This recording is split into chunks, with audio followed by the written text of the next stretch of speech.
Assalamualaikum warahmatullahi wabarakatuh. Selamat datang, selamat bergabung di channel YouTube saya, di mana channel ini membahas tentang berbagai macam materi terkait dengan akuntansi.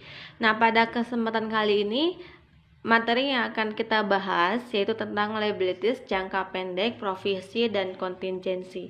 Ada beberapa bagian yang akan kita pelajari di video ini. Ada 5 bagian pembahasan di mana nanti pembahasannya itu akan dilaksanakan sesuai dengan bagiannya masing-masing. Ya, masuk ke bagian yang pertama terkait dengan peranan dan definisi. Nah, di sini kita membahas tentang liabilities. Nah, liabilities ini akan muncul ketika perusahaan melaksanakan transaksinya di masa lampau, di mana di masa datang si perusahaan mempunyai kewajiban untuk melunasi atau melakukan kewajibannya kepada pihak ketiga di masa yang akan datang. Nah, kenapa transaksi tersebut bisa diakui sebagai kewajiban? Nah, salah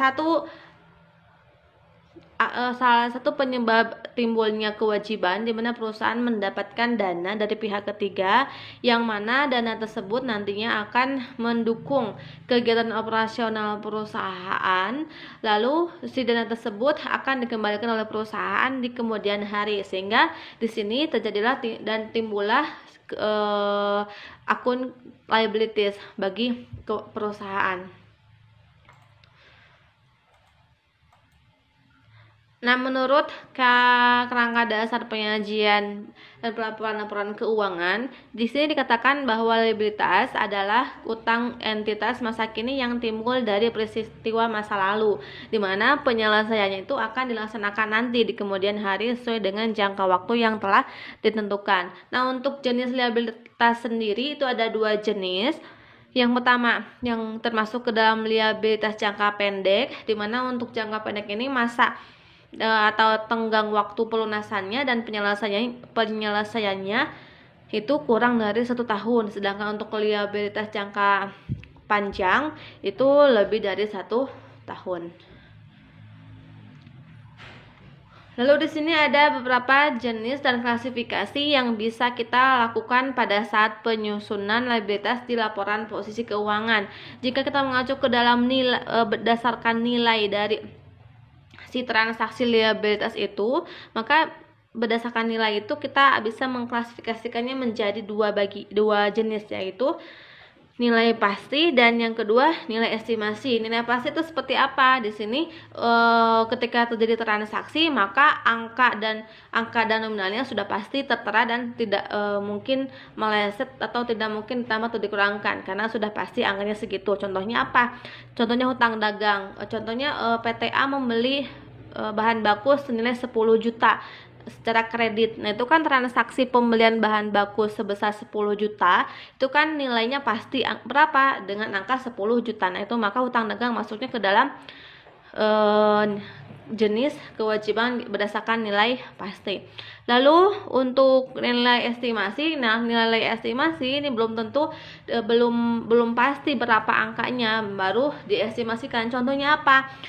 Nah, ini provisi contohnya. Jika kita melihat transaksinya yang lebih mudah dalam kehidupan sehari-hari, itu berkenaan dengan garansi. Ketika kita membeli suatu produk elektronik atau produk yang lainnya dan produk tersebut mempunyai garansi, otomatis ya bagi perusahaan pemberian garansi tersebut itu menjadi kewajiban.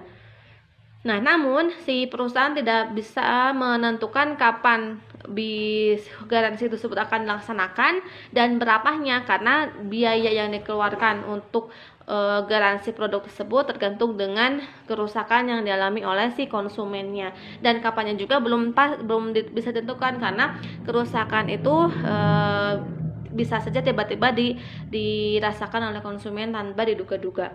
Sehingga untuk jenis provisi ini termasuk ke dalam jenis liabilitas yang berdasarkan nilai estimasi. Lalu jika kita mengacu ke dalam asal terjadinya, ada 2 jenis liabilitas. Yang pertama kegiatan operasi dan yang kedua kegiatan formal. berdasarkan kontrak formal. Kalau kegiatan operasi seperti apa? Hutang dagang, pendapatan terima di muka, beban yang masih harus dibayar, hutang gaji, hutang pajak. Nah, semua transaksi tersebut berasal dari kegiatan yang biasa dilaksanakan oleh perusahaan. Lalu contoh kontrak formal apa? Nah, untuk kontrak formal biasanya ini kan ada suatu perjanjian antara kedua belah pihak, di mana ketika yang memiliki hutang itu akan memberikan dan menjanjikan akan melunasi hutangnya dalam jangka waktu yang ditentukan. Biasanya apa? Si kreditor atau yang memiliki hutang itu akan menyerahkan surat berupa wesel atau berupa hutang bank, sehingga di sini untuk dua jenis transaksi ini termasuk ke dalam kontrak formal, karena ini berdasarkan kesepakatan antara kedua belah pihak disepakati dengan ketentuan hukum yang dimiliki atas dokumennya masing-masing. Nah, masuk ke pembahasan yang kedua, yaitu terkait dengan hutang berbunga dalam jangka pendek. Ada beberapa jenis yang berkenaan dengan bagian kedua ini. Kita akan bahas yang pertama, yaitu tentang hutang bank.